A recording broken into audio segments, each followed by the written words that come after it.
31. Once I saw a big crowd of people in our chapel, in front of the chapel and in the street, because there was no room for them inside. The chapel was decorated for a feast. There were a lot of clergy near the altar, and then our sisters and those of many other congregations. Were put all waiting for the person who was to take place on the altar. Suddenly I heard a voice saying that I was to take the place on the altar.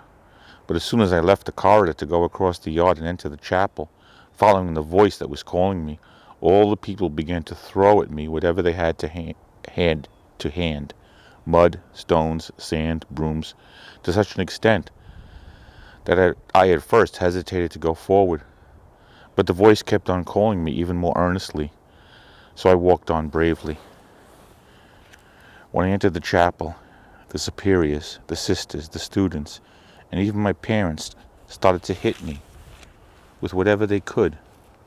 And so, whether I wanted to or not, I quickly took my place on the altar.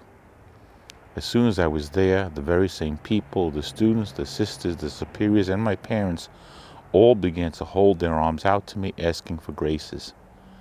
And as for me, I did not bear any grudge against them for having thrown all sorts of things at me.